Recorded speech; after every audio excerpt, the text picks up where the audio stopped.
Hello बच्चों, तो ये धारिता तथा संधारित्र का लेक्चर 7 है और आज हम लोग संधारित्रों का संयोजन पढ़ने जा रहे हैं कि संधारित्र को जोड़ते कैसे।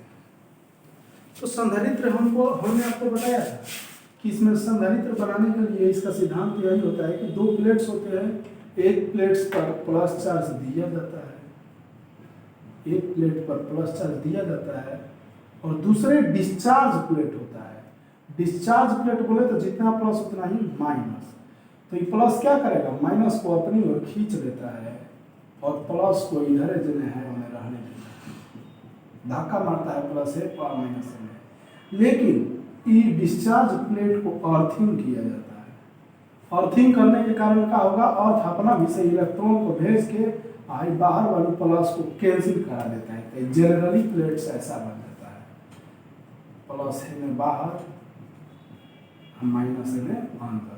ऐसा ही संधारित्र रहता है, देखने में आपको ऐसा ही लगेगा। यही संधारित्र है, हमने पढ़ा है इसके बारे में, बहुत कुछ देखा है। अब हम लोग भूख भाग नहीं कर रहे थे, अब हम लोग जा रहे हैं इस संधारित्र का संयोजन को देखेंगे, संधारित्र के संयोजन। तो चलो बालक, संधारित्रों का संयोजन यानी बोले तो कॉम्बिनेशन ऑफ कैपेसिटर्स। देखो बात जब संधारित्र का संयोजन का आता है तो जेनरली संधारित्र को हम लोग दो प्रकार से जोड़ते हैं। पहला जो होता है वो होता है श्रेणी संयोजन, सीरीज कॉम्बिनेशन, और दूसरा जो होता है समांतर संयोजन।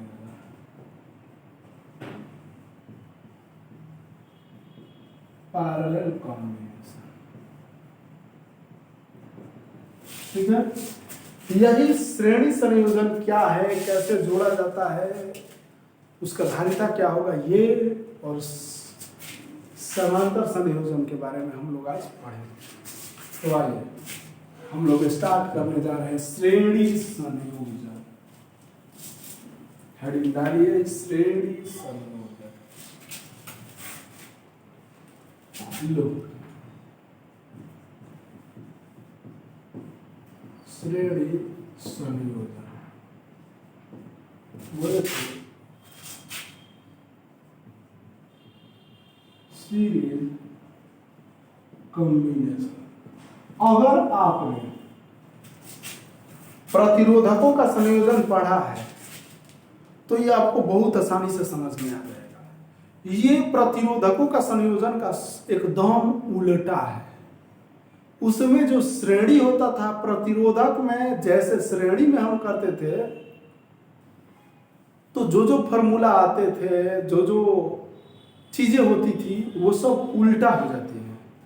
जो प्रतिरोधक के लिए श्रेणी में है वो संधारित्र के लिए समानांतर हो जाता है, जो प्रतिरोधक के लिए समानांतर था वो संधारित्र के लिए श्रेणी हो जाता है। तो आइए देखते हैं हम इसको। देखिए, जब बात आए संधारित्र को श्रेणी में जोड़ने के लिए तो हम कैसे जोड़ते हैं। हम एक संधारित्र को के साथ दूसरे संधारित्र को लाइन से जोड़ते हैं। जैसे पहला का संधारित्र का पॉजिटिव प्लेट हो गया और निगेटिव प्लेट हो गया, तो निगेटिव प्लेट से तार निकाल के दूसरा के पॉजिटिव प्लेट से, फिर दूसरा के नेगेटिव प्लेट से निकाल के तीसरा के पॉजिटिव प्लेट से, फिर तीसरा के नेगेटिव प्लेट से निकाल के चौथा के पॉजिटिव प्लेट से, लाइन से हम लोग श्रेणी क्रम में जोड़ते हैं। देखिए, जैसे मान लीजिए कोई ये संधारित्र है जिस पे इधर प्लस चार्ज है और इस पर इधर माइनस चार्ज है। ये कोई एक संधारित्र है। अब इसके माइनस वाले से हम एक तार निकाल के और इसके प्लस वाले दूसरा के प्लस वाले से हमने जोड़ दिया। फिर दूसरका का माइनस वाला ये हो गया। अब इसके माइनस वाला से निकाल के तीसरका का प्लस वाले से जोड़ दिया। तो देख रहे हैं ना कैसे जोड़ा जा रहा है। तो संधारित्रों को श्रेणी क्रम में ऐसे ही जोड़ा दिया जाता है। हेने से कोई चार्ज दिया जाता है, चार्ज दिया जाएगा, इसको अर्थिंग कर दिया जाता है, माइनस वाला को अर्थिंग कर दिया जाता है, इधर से चार्ज दिया जाता है। ठीक है, तो लाइन से संधारित्र को जोड़ा जाता है। हम मान रहे हैं कि मेरे पास 3 संधारित्र, जितना मन कर उतना ले लीजिए। हम मान रहे हैं कि मेरे पास 3 संधारित्र हैं, जिसमें पहला का धारिता C1, दूसरा का धारिता C2 और तीसरा का धारिता C3 है, तथा प्रत्येक का वोल्टेज इसका V1, इसका V2 और इसका V3 है। और सब पे आवेश बराबर जैसे इधर प्लस क्यू, तो मान लीजिए इधर माइनस क्यू है, जो प्लस क्यू है, जो माइनस क्यू, इधर प्लस क्यू है, माइनस क्यू। हम मान रहे हैं कि मेरे पास 3 संधारित्र है, जिसमें प्रत्येक का एक का धारिता C1, C2, C3 है, तथा प्रत्येक का विभवांतर V1, V2, V3 है। ठीक, और सब पे आवेश बराबर Q है, ये V1 है।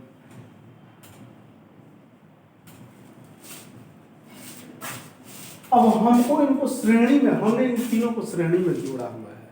अगर हम इन तीनों को हटा के जब E को लगाएंगे, E को संधारित्र लगाएंगे, तीनों को हमने क्या किया कि हटा दिया, हटा के E को लगाया, तो इसका धारिता क्या होगा, यही हमको पढ़ना है। तो चूंकि श्रेणी में जोड़ा गया है, तो इसलिए मान ले रहे हैं इसका धारिता CS होगा। आवेश चूंकि बराबर है, तो आवेश तो प्लस क्यू इधर था, तो इधर माइनस क्यू, लेकिन वोल्टेज इसको हम मान लेते हैं, वोल्टेज को, वोल्टेज इसका V।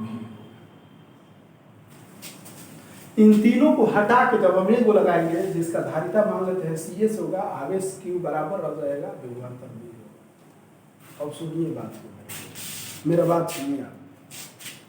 मैंने माना कि मेरे पास 3 संधारित्र है और तीनों को श्रेणी क्रम में संयोजित इस प्रकार से किया है कि प्रत्येक पर आवेश बराबर लेकिन विभवांतर अलग अलग है, तथा तीनों का धारिता C1, C2, C3 है। तीनों को जब हटाकर उसके जगह पर एक संधारित्र लगा रहे हैं, जिसका धारिता CS, आवेश Q तथा विभवांतर V है। तो अगर ऐसा है तो हम लोग लिख सकते हैं V बराबर V1 plus V2 plus V3। और ये वोल्टेज है, एक वोल्टेज के बराबर होगा। तो हमको मालूम है कि C बराबर फार्मूला होता है Q बटा में V। तो V बराबर क्या हो जाएगा, जब ये इधर से इधर जाएगा तो VC बराबर Q, तो V बराबर Q बटा में C ना जी। तो V बराबर Q बटा में C होगा। तो चलो इस V के जगह पर क्या लिखाएगा, Q बटा में C। आवेश कितना है, Q बटा में धारिता कितना है, CS, तो CS बराबर V1। इस V1 के जगह पर क्या लिखाएगा, आवेश कितना है, Q बटा में धारिता कितना है, C1 प्लस इस V2 के जगह पर क्या लिखाएगा, आवेश कितना है, Q बटा में धारिता कितना है, C2 प्लस V3 के जगह पर क्या लिखाएगा, V3 के जगह पर Q बटा में धारिता कितना है, C3। तो यहाँ से आपको ये बात समझ में आ जानी चाहिए कि Q बटा में CS इज इक्वल टू, यहाँ से Q को कॉमन निकालिए। Q को जब कॉमन निकालेंगे तो 1/C1 plus 1/C2 plus 1/C3। Q से Q को कैंसिल करेंगे तो 1 बटा में CS इज इक्वल टू 1 बटा में C1 प्लस 1 बटा में C2 प्लस 1 बटा में C3, और सभी जितना रहेगा जोड़ दिया जाएगा। यानी जब संधारित्रों को श्रेणी क्रम में संयोजित किया जाता है, तो उस केस में जो तुल्य संधारित्र का धारिता होता है, जो संधारित्र का तुल्य धारिता होगा, वो देखिए कैसे निकाला जाएगा। 1 बटा में C1 प्लस 1 बटा में C2 प्लस 1 बटा में C3। ये समांतर का उल्टा हो गया। समांतर जैसा हो गया। प्रतिरोधक को समांतर में जोड़ते थे तो 1/RP = 1/R1 + 1/R2 होता था, लेकिन ये संधारित्र में उल्टा हो जाता है। ठीक, तो जब संधारित्रों को श्रेणी में जोड़ा जाता है तो एक खोपड़िया में डाल लीजिए कि शोभन और आवेश बराबर होता है, लेकिन विभवांतर अलग अलग होता है। जब संधारित्र को श्रेणी में जोड़ा जाता है तो शोभन पर विभवांतर आवेश बराबर होता है, लेकिन विभवांतर अलग अलग होता है। और जब इनको निकालना होगा तो इसका फॉर्मूला तुल्य धारिता का होता है 1/C1 + 1/C2 + 1/C3। केवल दो संधारित्र के लिए अगर बात करें, जब हम केवल दो संधारित्र के लिए जब बात करें हम केवल और केवल दो संधारित्र के लिए, मान लीजिए एक का वैल्यू C1 है, एक का वैल्यू C2, तो 1/C1 + 1/C2। 1/CS = LCM लिया जाएगा C1 C2, ऊपर में C2 + C1। CS जब नीचे से ऊपर जाएगा तो क्या हो जाएगा, C1 C2 बटा में C1 + C2। यानी जब दो संधारित्रों का केवल बात हो कि श्रेणी क्रम में जोड़ा जाता है तो हम फॉर्मूला लगाइए और डायरेक्ट आंसर को पाइए, कोई दिक्कत नहीं। अब देखिए, अब मान लीजिए जब n संख्या के बराबर धारिता के संधारित्र को श्रेणी में जोड़ा जाता है, जब n संख्या के बराबर धारिता C के संधारित्रों को श्रेणी संयोजित किया जाता है। लो है, जब n संख्या बराबर हुआ तो फॉर्मूला क्या हो जाएगा, 1/CS = 1/C1 + 1/C2 + 1/C3 ऐसा ही, तो 1/C + 1/C + 1/C ऐसा ही करते करते करते कहाँ तक, n तक, n/C। तो 1/CS = एलसीएम लीजिएगा कितना, C1 + 1 + 1 ऐसे ही करते करते करते करते C n, यानी बोले तो 1/में यानी बोले तो 1/CS = ऊपर में 1 + 1 n बटा में C। जब ऊपर जाएगा तो CS = C/n। जब n संख्या के बराबर संधारित्र को श्रेणी क्रम में जोड़ा जाएगा तो उस केस में फॉर्मूला ये यूज होगा, CS = C/n। प्रतिरोधक पढ़ा दिए हैं, सब देख रहे होंगे तो आपको समझ में आ रहा होगा कि सर क्या क्या कर रहे हैं। CS = C/n, ये फॉर्मूला लिख लेंगे। यहाँ से यही मालूम चलता है कि जब देखिए भागा, n से भागा दिया जा रहा है, एक का धारिता C है और उसमें जो वो है और श्रेणी में जोड़ा गया है तो उसे भागा दिया जा रहा है। इस केस में तुल्य धारिता बहुत ज्यादा घट जाता है, यानी बोले ना तो जब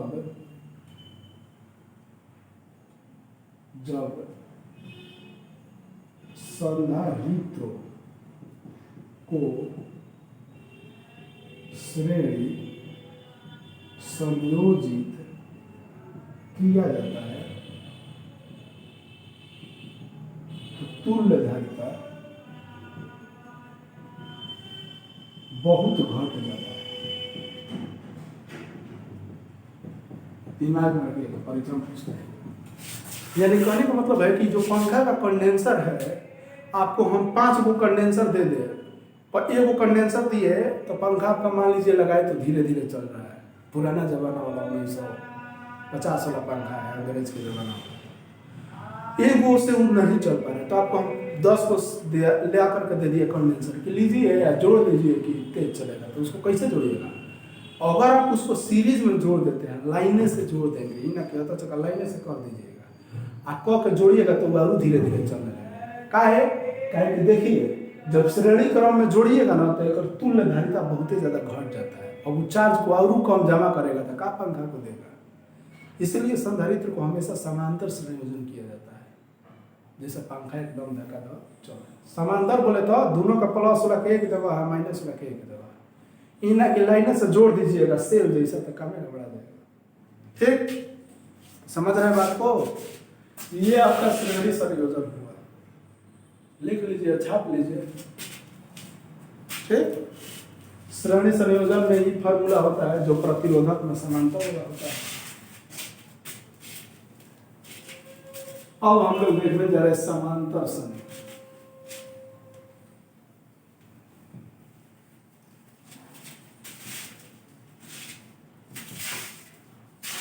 इसके बाद में क्वेश्चन से को फाइनली करा, आपको जनरेटर बच जाएगा, खत्म हो जाएगा।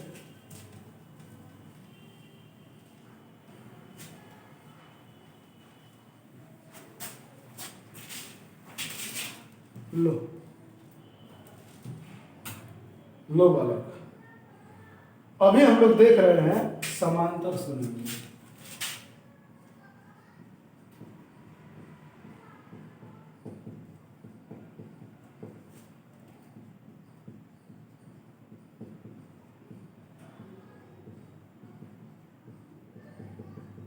पैरेलल कॉम्बिनेशन, इसमें देखो कैसे संधारित्र को जोड़ा जाएगा। इन्हें प्लस आई माइनस आयो प्लस आयो माइनस आयो प्लस आयो माइनस। इसमें क्या होता है कि जितना प्लस है सब के एक साथ है, देखो, और जितना माइनस है ये सब के एक साथ है। प्लस वाला को कोनो सोर्स से आवेश दिया जाता है, आयन वाला के अर्थिंग से दिया जाता है। अब इसमें प्रत्येक का धारिता है, एक का धारिता C1 है, एक का C2 है, एक का धारिता C3 है। लेकिन इसको इस तरह से जोड़ा जाता है, या जोड़ने पर कहा जाए कि प्रत्येक पर आवेश अलग अलग हो जाता है। जैसे हे पर आवेश कितना हो जाएगा Q1, हे पर आवेश Q2, हे पर आवेश Q3, लेकिन वोल्टेज सबन पर बराबर ही रहता है। हे करो पर वोल्टेज भी, हे करो पर वोल्टेज भी, हे करो पर वोल्टेज भी। जब इन तीनों को हटा के जब आप एक को जोड़िएगा, एक को संधारित्र बनाइएगा,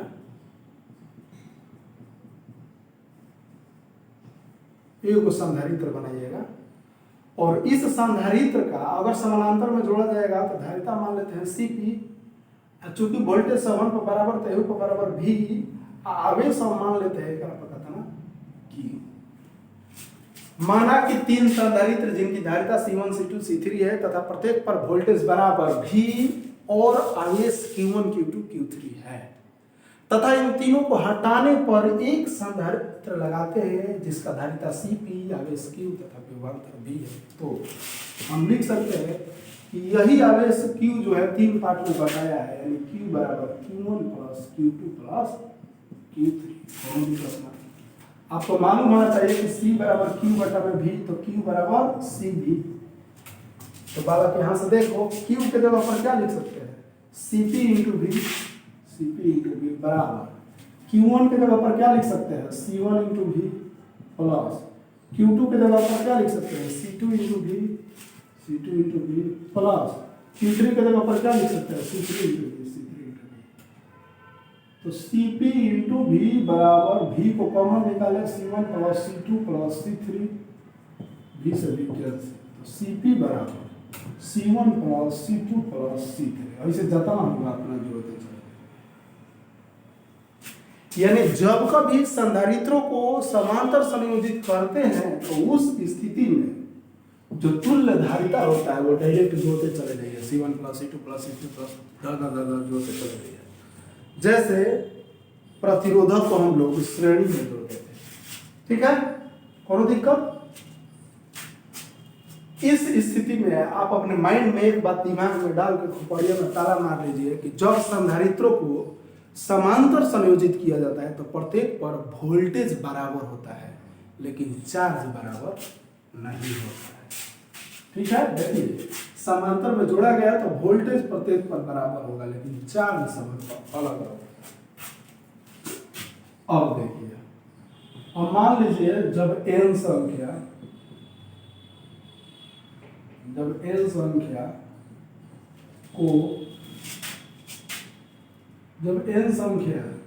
के बराबर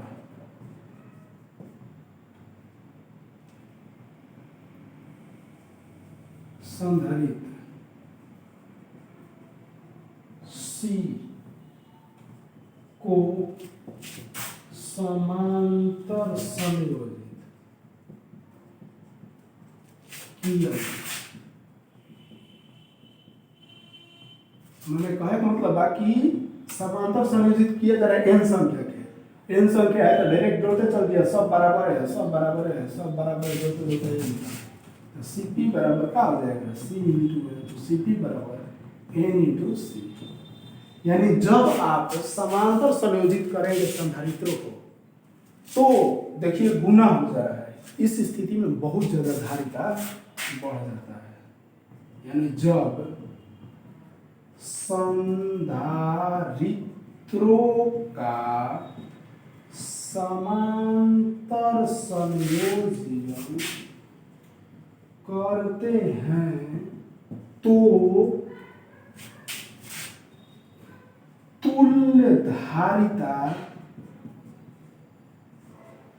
बहुत बढ़ जाता है ना जी। जब संधारित्रों को समानांतर संयोजित करते हैं तो तुल्य धारिता बढ़ जाएगा। अब एक कंडेंसर है, आपका पंखा तेज नहीं चल रहा है तो क्या करेंगे, 5 गो कंडेंसर वैसा लाएंगे और समांतर जोड़ देंगे। सबन के महीना सवा के एक जगह बैठी है, प्लसवा के एक जगह बैठी है, आठ के ले जाके मेन सर्किट से जोड़िए, देखिए पंखा इतना तेज भागेगा कि आप घर छोड़ के भागिए। तो हम आज संधारित्रों को संयोजन पढ़े, सेम टू सेम क्वेश्चन वैसा ही करेंगे जो प्रतिरोधक में किए हैं। तो लोग क्या पढ़ा कि जब संधारित्र को श्रेणी क्रम में जोड़ोगे और सबको हटा के एगो लगाओगे तो ओकरा ला formula 1/CS = 1/C1 + 1/C2 + 1/C3 + 1/C4 + 1/C5 ऐसा ही होते चला जाएगा। और जब श्रेणी क्रम में जोड़ते हैं तो प्रत्येक पर चार्ज बराबर होता है लेकिन विभवांतर अलग अलग होता है। आ दू गो के जब खाली बात हो तो direct formula CS = C1 C2 + C1 + C2। आ जब n संख्या के बात हो श्रेणी में तो CS = C/n। आए केस में तुल्य धारिता बहुत ज्यादा घट जाता है। यानी संधारित्र को श्रेणी में नहीं जोड़ना है ना तो धारिता घट जाएगा। अब बात आता है समांतर का, तो जब कभी संधारित्र को समांतर में जोड़ते हैं और इन सबको हटा के एगो लगाते हैं, यानी बोले तो तुल्य धारिता समांतर में तो Cp = C1 + C2 + C3 + C4 + C5 ऐसा ही हो जाता है। और जब n संख्या का बात हो तो फार्मूला Cn होता है और इस स्थिति में बहुत ज्यादा धारिता बढ़ जाती है। इसीलिए पंखा तेज चलाना हो तो 2-4 गो कंडेंसर ला के समांतर में जोड़ दो, पंखा चलना उड़ जाएगा। ठीक। और समांतर में वोल्टेज समान को बराबर होता है लेकिन आवेश अलग अलग होता है। यही बात पढ़ना था, पढ़ दिए, बाकी बड़े आराम। थैंक्स।